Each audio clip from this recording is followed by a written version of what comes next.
does one overcome the privatization that's been forced on Christians? How do I defend the Bible or the Scriptures to those who are secularists or pluralists who don't view the Bible as authoritative? How do you share your faith in a culture that just doesn't want to talk about it? The answer to that and other tough questions today on Just Thinking with author and apologist Ravi Zacharias.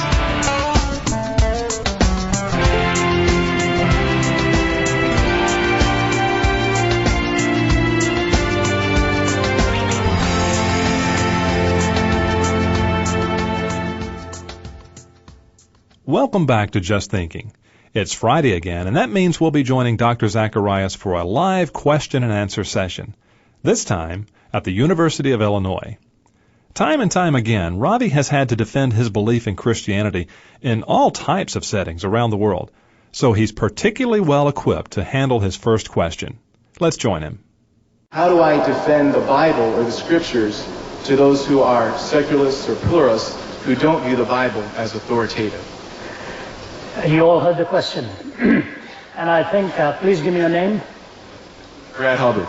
Brad, I think the seriousness of that question for many, many years has been felt more in certain parts of the world, and now it is felt very seriously here too.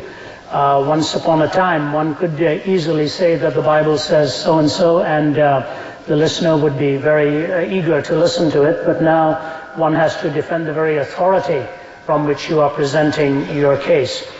It is very important any time you are presenting the gospel message to an honest skeptic, and that's an important statement. Sometimes you will run across a dishonest skeptic or one who's trying to really raise question after question after question and is not really hoping you'll have an answer but hoping you'll stumble so that everything can be set in reverse. But if you've got an honest skeptic, the way you start answering those questions is by asking questions of the questioner.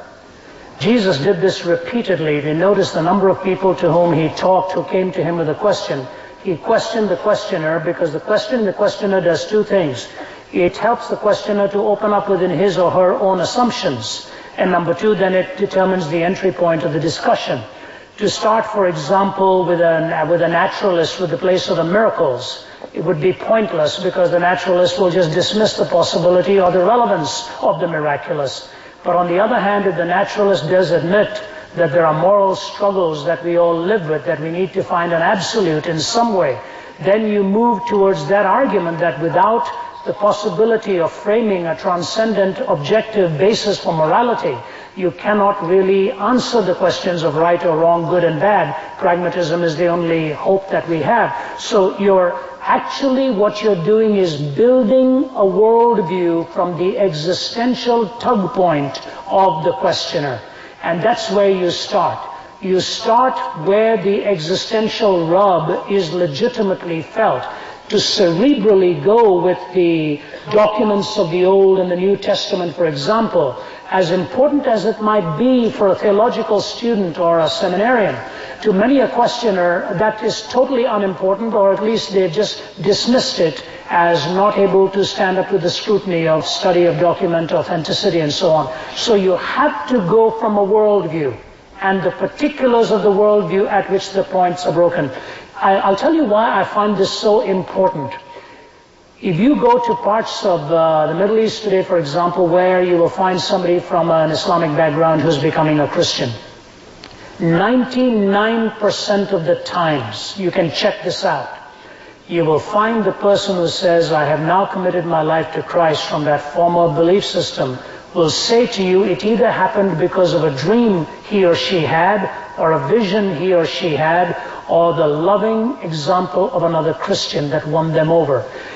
After they come to know Christ is when the apologetic struggle begins, because the need has been met existentially and now the questions are being phrased, they don't know how to deal with the questions that are being tossed. So if God himself comes to individuals on the basis of their deepest felt needs and struggles, I think that's where we need to begin too. The woman at the well had all kinds of questions about worship in this mountain or that mountain, and he pointed out to her what her real problem was, that her life was fragmented, it was broken, her life was shattered, and he knew everything about her, and yet offered her the drink that would make her never thirst again. So I think you have to deal with it at the felt point of the individual struggle. The other intellectual issues are very real, but they are not to be brought in at an introductory stage, because it just leaves it in the cognitive realm without dealing with where the struggle really is. Now, if the person says to you outright, I cannot accept the Bible as authority for the following reasons, then you begin there. But if you're introducing the scriptures and the person says, I don't accept that, and you see in the conversation, say, why not? Well, I really don't believe a God of love who's all-powerful can allow so much of evil and suffering in this world. Well, then that's where you begin the response, I think, you say. How do you confront your personal doubt? I've never been asked that question, but I have talked about it. I've talked about it to my kids. I've talked about it to my colleagues. To my wife and I have talked a lot about it. I have never, ever had a moment's doubt from the moment of my conversion as to who Jesus Christ is. Never. In fact, I've only become deeper and deeper in my love and my knowledge of Him. The biggest stumbling block for me, and I have to be very honest with you, and it may be a fearsome thing to even say in public, the biggest thing that troubles me in the Christian faith is why I see so many people who claim to love Him, whose lives are so far from what He wants us to be. And I don't just mean we are not as godly as we need to be, but why is there so much contradiction and hypocrisy in the lives? Sometimes the more scriptures quoting the person, the less Christ-like you see the person. And I have struggled with that. I think it is so important that we claim that this is a supernatural work, that supernatural effect be there. But C.S. Lewis made a point. He said the only thing you'd have to say to yourself is just think of how much worse they would have been if they didn't know Him. There's a point of comfort in that, and in that we need to be patient and tolerant with each other. In terms of the authority of the Scriptures, the persuasion of God's existence and the person of Jesus Christ as being the only way to God, never doubted that for a moment. I've only become deeper and deeper in my faith. The manifestation of supernatural work and its paucity sometimes troubles me. And I have to go humbly before the Lord myself and say, forgive me for failing you there. But I hope that in those failings we draw closer to Him at the end and not get content in that divided line there. How does one overcome the privatization that's been forced on Christians? The privatization? Yeah. I was born in a part of the world where nobody ever apologized for their religious beliefs to me, and I respected them for it. I've never had a Hindu, a Muslim, or Buddhist, or Sikh ever apologize to me or keep their religion to the private. So I was raised in a culture where I was a minority when I came to know Christ.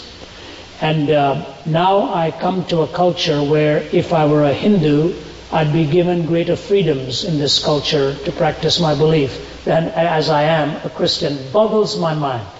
I was on a talk show and somebody asked me if I feared the destruction that terrorism could bring to the country. I said, nowhere near as I fear the intellectuals who are trying to destroy the faith in God in this country.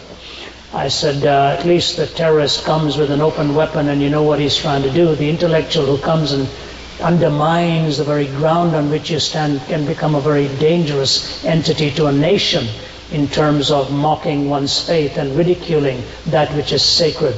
This is something we need to learn in North America, that when there's a desacralization that takes place, its logical outworking is dreadful. So my answer is very simple in my own life, and I can answer it the way I deal with it. First, I have never, not because of a because of a Schwarzenegger build, as is obvious, I have never shied away from any situation that I've been invited to speak in. The more hostile, the more I'm likely to take it.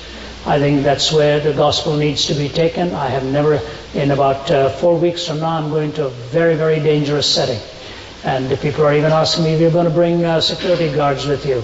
Nobody is going to take my life 1 minute sooner than God has intended for my life to end. So I don't fear that sort of thing. They will never intimidate me, and if the fear wants to be thrust, good luck.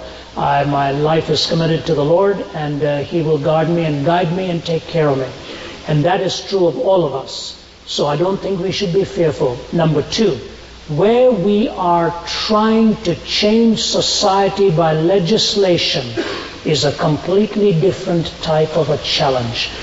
There are two ways to do that. The first way to do it is to live the Christian life in such a way so that the person's life is changed, so that the laws are not just changed for the sake of changing laws, but the person's convictions are changed, and hence the laws are changed as a result, where society has the salt. If we Christians are salt, our lives will make a difference in the end, even in the structure in which the country functions. But secondly, and more importantly, it is important to voice what we believe very clearly, but never to do it without the undergirding of love. If you undergird deep conviction with love, you will find the winsomeness of the argument more persuasive. If it is not undergirded by love, then the position you hold becomes repulsive to the individual, and the system itself, it becomes obnoxious. So I would say that salt changes within the system. Proclamation changes undergirded by love. When Jesus ascended into heaven, the church was heavily outnumbered, heavily, something like 1 to 30,000.